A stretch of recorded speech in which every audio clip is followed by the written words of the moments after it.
bila ditemukan orang saleh dan berilmu, orang saleh dan berilmu, dan ilmunya kredibel, dipastikan menguasai bidangnya, maka jangan hilangkan kesempatan untuk mendapatkan manfaat darinya.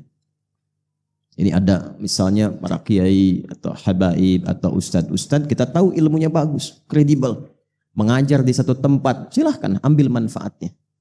Nah dulu para ulama saleh kita, itu sahabat itu diburu sepeninggal Nabi, karena dari mereka bisa didapatkan informasi dari Nabi dan keberkahan.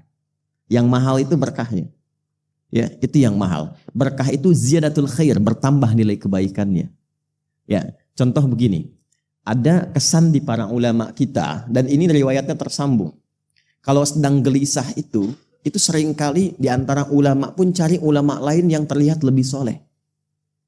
Cuman untuk datang melihat wajahnya saja. Setelah itu pulang lagi. Jadi melihat orang baik itu auranya sudah berbeda. Kadang-kadang cuman kita lihat saja, tenang hati kita itu. Ya, makanya Nabi sering berpesan kan? Ya, ada orang-orang yang ketika kita lihat wajahnya itu kita ingat Allah, kita ingat akhirat. Itu kan? Ada orang yang kalau kita lihat kita ingat utang, langsung pergi lagi. Baik. Nah, jadi ada kondisi-kondisi itu. Nah, para sahabat itu diburu sepeninggal Nabi. Di antara yang masih hidup itu ada namanya Al-Irbad bin Sariyah. Maka dikisahkan ketika sampai di kediaman beliau itu sedang kurang sehat. Maka datang kemudian mengatakan keduanya, atainaka zairina aidina muqtabisina. Dalam riwayat hadis demikian. Wahai sahabat mulia, kami datang ingin bersilaturahim mengunjungi Anda. Sekaligus kami dengar sedang kurang sehat, kami ingin menjenguk. Ya, bayangkan, ini pelajaran kedua. Silaturahim yang dibangun oleh orang-orang saleh itu dasarnya lillah, bukan materi dunia. Karena itu sehatnya bersilaturahim, sakitnya bersilaturahim, sukanya bersilaturahim, dukanya bersilaturahim. Pelajaran pentingnya adalah jika ingin membangun persahabatan yang baik, yang erat dan kuat, lekatkan nilai persahabatan itu karena Allah, bukan karena materi.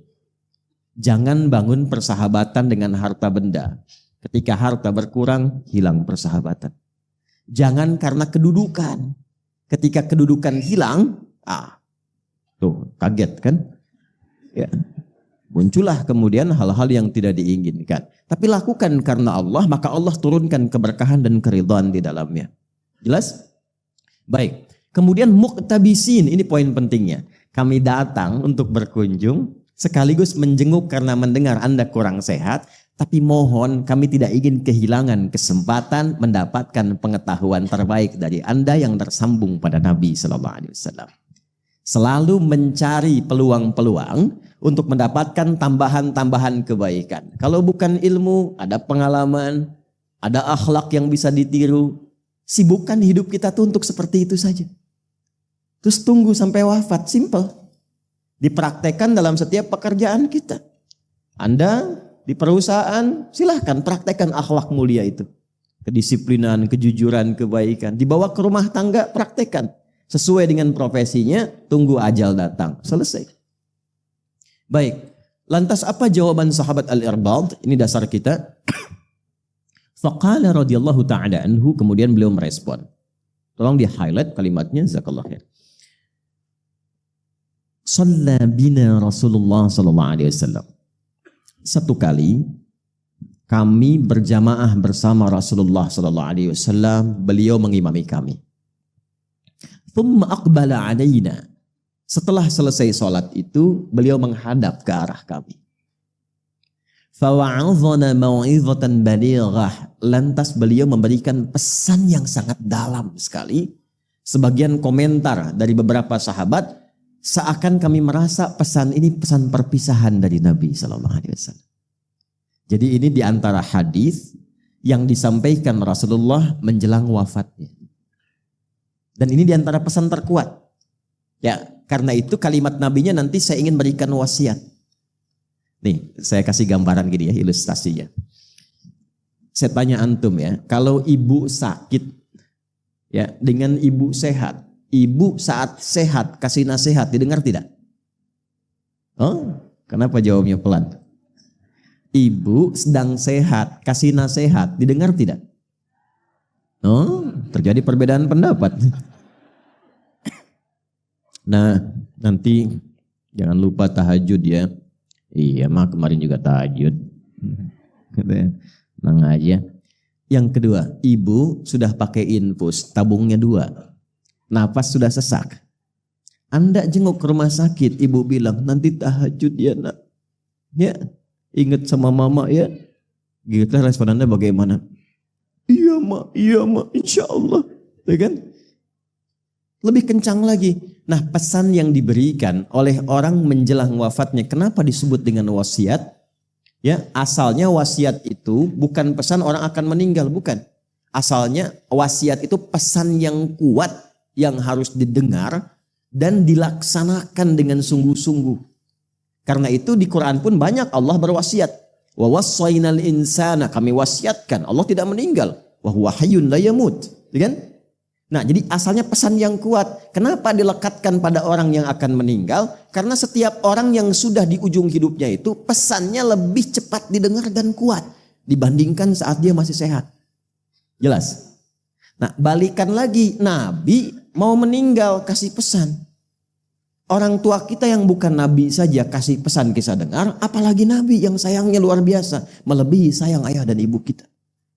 Rasulullah. Karena itu ketika menyampaikan pesan penting ini, sikap semua sahabat itu sudah dengar, khusyuk dan baik. Dan optimal untuk melaksanakannya. Apa kalimat Nabi? Usikum bitaqwallah was-sam'i wat-ta'ati wa in 'abdan habasyiyah. Sebelum saya wafat ini, kata Nabi, saya ingin berpesan yang kuat. Jagalah ketakwaan kalian di hadapan Allah. Jaga takwa kalian. Takwa itu gambaran konektivitas kita dengan Allah. Disebutkan sebanyak 240 kali dalam Al-Quran. Nanti wujudnya banyak. Ada sholat. Kan sholat pertama di Quran dibuka dengan kalimat takwa. Dzalikal kitabu la raiba fihi hudal lil alladzina yu'minuna bil ghaibi wa yuqimunas. Ini kalau pesannya mau simpel, nggak usah terlalu banyak disebutkan. Sebutkan satu kalimat, maksudnya apa? Jaga hubungan kalian dengan Allah. Jaga sholatnya. Jangan sampai nanti saya meninggal, kalian umatku nggak sholat. Ya. Dan itu pesan dasar para nabi. Nabi Yakub itu saat akan meninggal, pesan pertamanya itu konektivitas dengan Allah. Dikumpulkan semua anaknya. Bukan bagi-bagi persiapan warisan. Ya, yang disiapkan itu adalah kerukunannya dulu. Materi gampang, kalau anak rukun, harta gampang dibagi. Kalau enggak rukun, perpecahan mungkin terjadi. Yang paling penting itu kenal Allah dulu. Karena sifat rukun itu dasar utamanya kenal Allah. Quran surah kedua ayat 133. Am kuntum syuhada'a idh hadara Ya'qub al-maut. Anda pernah enggak dengar kisah ketika Nabi Ya'qub itu di penghujung mautnya? Idh qala li banihi ma ta'buduna min ba'di. Apa yang beliau kerjakan? Beliau undang, ajak anak-anaknya dikumpulkan untuk memastikan setelah wafat kenal Allah apa enggak nih. Ma ta'buduna min ba'di, anak-anakku, sekiranya papa meninggalkan kalian, kembali kepada Allah. Kalian masih kenal Allah enggak? Papa pengen pulangnya tenang. Apa jawab mereka? Qalu na'budu ilahaka wa ilaha abaika Ibrahim wa Ismail wa Ishaq ilaha wahidah. Pak, jangan khawatir. Tidak ada yang melebihi kepatuhan kami mendengar nasihat papa kecuali pengabdian kami kepada Allah. Kami ikrarkan, papa mau pulang sekarang atau besok atau kami duluan, insya Allah kami akan jaga tetap kenal dengan Allah. Tenang. Anak yang dikandung, diberikan ASI, disayang-sayang dan sebagainya. Di penghujung usianya, dia mengatakan, tenang mah, saya akan jaga sholat. Tenang pak, saya akan baca setiap ayat-ayat Quran di penghujung kehidupan ini. Supaya mendapatkan nilai yang lebih baik. Tenang. Itu poinnya. Maka Nabi mengatakan, itu untuk semua, untuk kita, umatku. Dalam era beliau, sahabat-sahabatnya di hadapannya. Tapi informasi ini mahal, ditujukan dan dihimpun oleh para ulama hadis sehingga sampai ke kita untuk memberikan pesan. Ini bukan pesan Nabi kepada sahabat di zamannya saja, bukan. Termasuk kita saat ini. Usikum bitaqwallah. Jaga takwa kalian dengan Allah. Nanti saya berikan rahasianya. Kenapa takwa itu yang paling penting. Ya. Coba lihat lagi. Saat kita puasa, kan itu juga nggak lepas dari takwa. Ayat puasa Al-Baqarah 183. Ya ayyuhalladzina amanu kutiba alaikumus kama kutiba alal ladzina min la'allakum takwa. Haji, umrah nggak lepas dari takwa. Al-Baqarah ayat 197. Ya, al-hajju ashhurum ma'lumat. Faman farada fihinnal hajja fala rafatha wala fusuqa wala jidala fil hajj. Wa ma taf'alu min khairi ya'lamuhu Allah wa tazawwadu fa inna khairaz zadit taqwa. Kurban kemarin takwa juga. La yanalallaha luhumuha wala dima'uha walakin yanaluhu taqwa. Takwa semuanya. Jadi ketika Nabi mengatakan, aku mau wafat. Aku ingin pastikan jaga betul hubungan kalian dengan Allah. Apa sifatnya? Jaga sholat ya. Puasa ya. Kalau sudah punya kemampuan kurban ya. Kalau sudah cukup bekal haji umrah ya. Supaya apa? Wa may yattaqillaha yaj'al lahu makhraja. Kalau kalian punya masalah karena dekat dengan Allah, punya Allah, Allah tuntaskan semua persoalannya. Jadi dengan takwa itu nanti tingkat terdalamnya kita merasa punya Allah dalam diri kita. Kalau sudah merasa punya Allah, hidup ringan demi Allah ya akhi. Ringan sekali. Karena merasa punya Allah. Kita nggak sedih saat ada persoalan. Karena punya Allah yang pasti memberikan ketentraman. Kita nggak akan sedih saat belum diterima pekerjaan. Karena kita merasa punya Allah yang sudah mengatur yang terbaik untuk kita. Itulah takwa. Ya. Wattaqullaha la'allakum tuflihun. Tingkatkan takwamu kepada Allah supaya engkau lebih bahagia.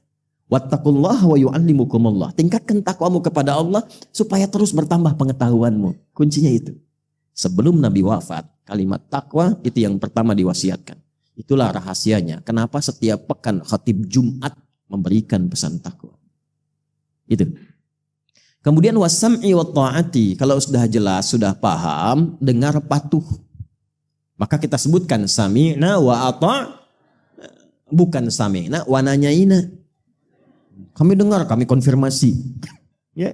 Kalau udah paham, lakukan. Subuh 2 rakaat, sudah 2 rakaat saja, gak usah banyak dibahas. Wah, berdiskusi mencari dalil kenapa subuh 2 rakaat. Udah 2 aja, semakin dicari, semakin gak sholat nantinya. Paham? Ya. Kemudian jaga hubungan baik dengan yang mimpin kalian siapapun. Doakan mereka, mereka mendoakan kalian dan saling menyarankan pada kebaikan.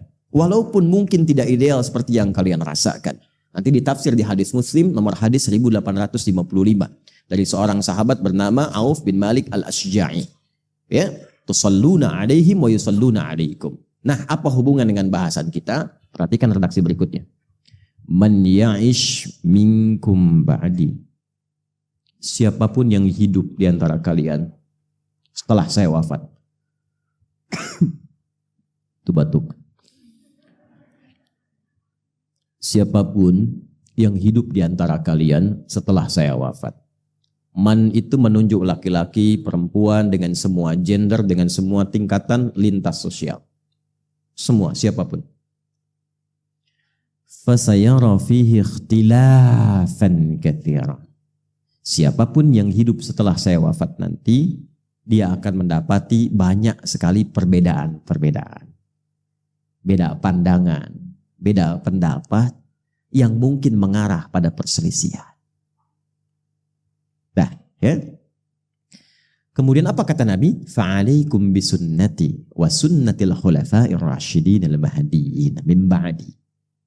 Maka aku berikan rumus kalau kalian temukan perbedaan-perbedaan dalam bidang apapun dalam hidup, maka cara mengatasinya kembalilah kepada sunnahku. Bagaimana aku menuntun menyelesaikan persoalan itu yang juga dipraktekkan oleh para penggantiku setelah aku.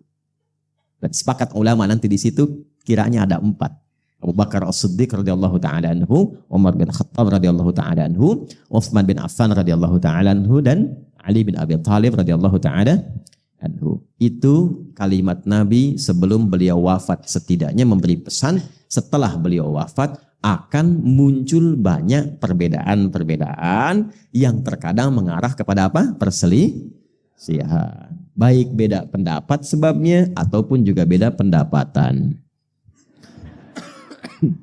Ya, saya ke Bogor kemarin, ya angkot ingin mencari pendapatan karena beda, mendapatkan satu kesusul yang lain, marah.